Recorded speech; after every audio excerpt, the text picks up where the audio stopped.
En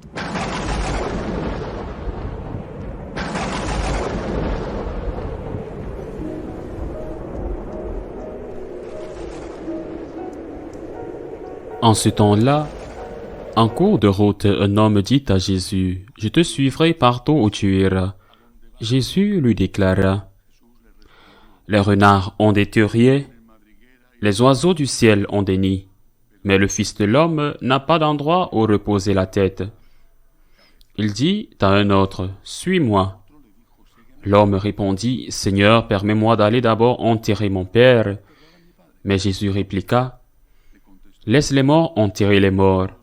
Toi, pars et annonce le règne de Dieu. »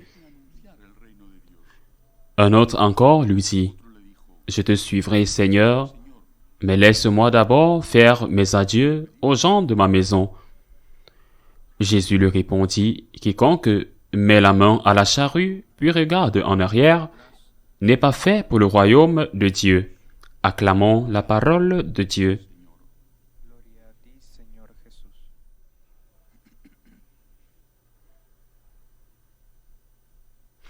L'Église célèbre aujourd'hui la mémoire liturgique de Saint François d'Assise.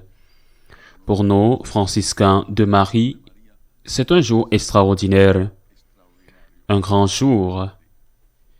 Il en est ainsi parce qu'en Saint François, nous avons bien sûr, mais je crois que tous les catholiques, un modèle et un intercesseur.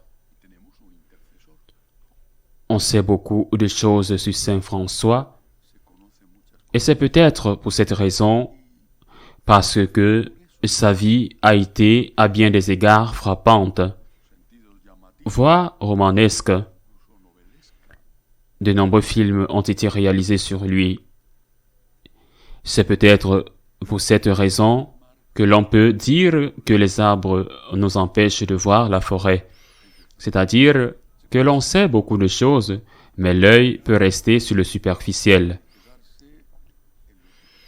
Même s'il est important sur l'extérieur et ne pas aller jusqu'au cœur. Nous connaissons l'amour de Saint François pour la nature, auteur de l'hymne aux créatures. Nous connaissons sa vie extrême de pénitence, de pauvreté.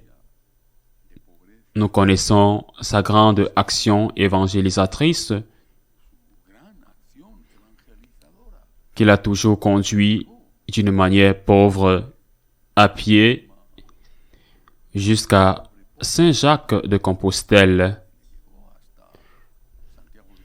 et ensuite jusqu'au centre de l'Espagne, presque jusqu'à la frontière avec ce qui était alors encore un territoire musulman en Espagne.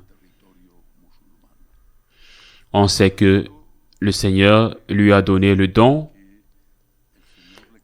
un don également lié à la souffrance,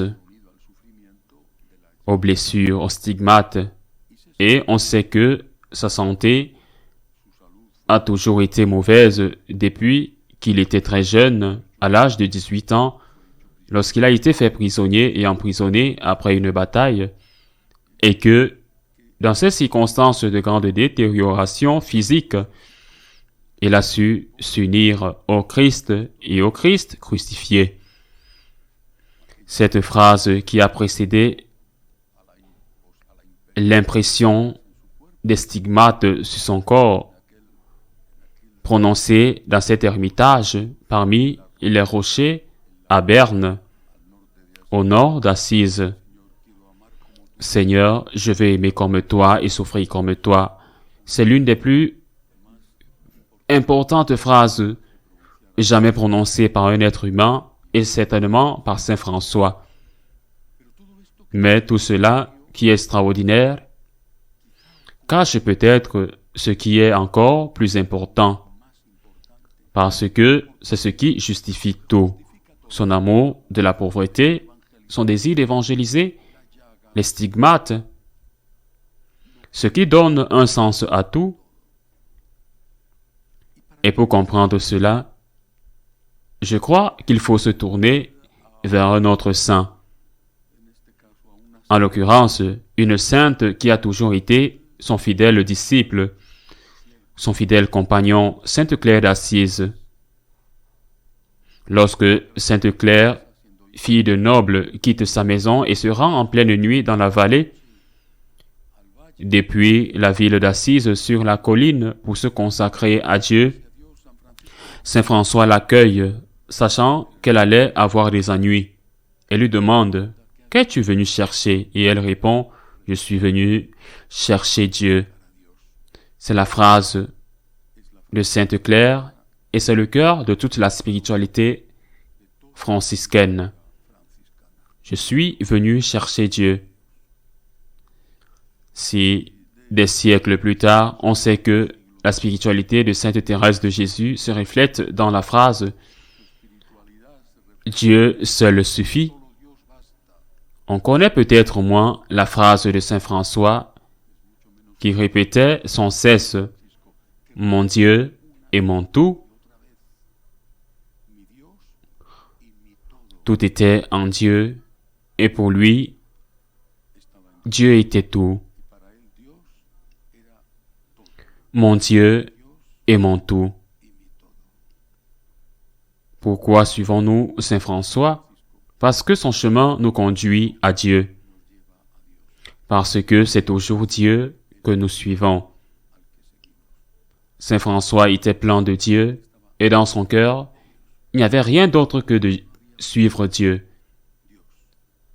Rien d'autre que Dieu. Aimer Dieu, faire aimer Dieu, l'aimer et le faire aimer, l'aimer avec un cœur passionné, plein de feu.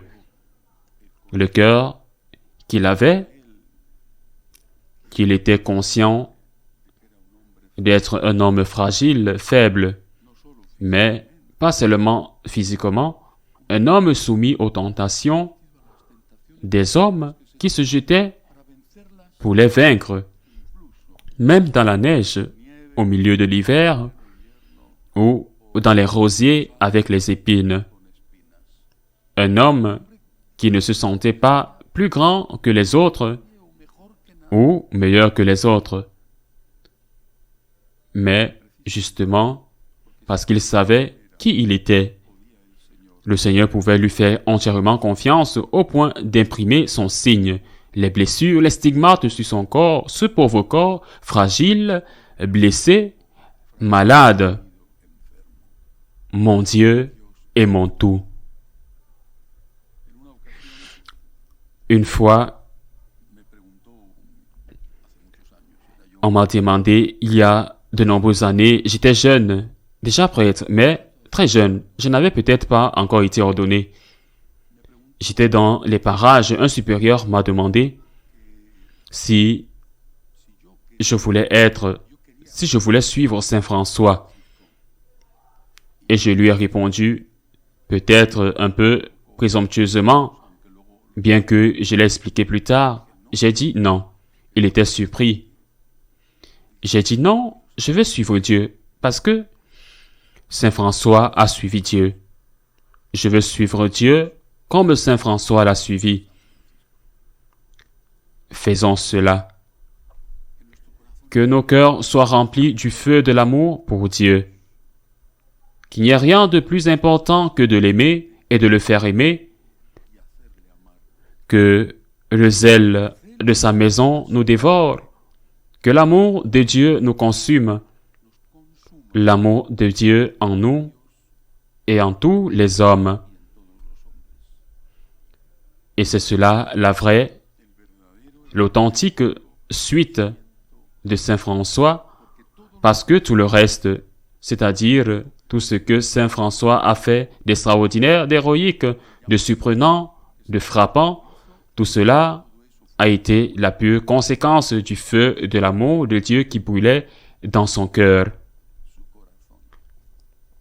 Lorsque le Seigneur lui a donné cette phrase fondamentale de son histoire,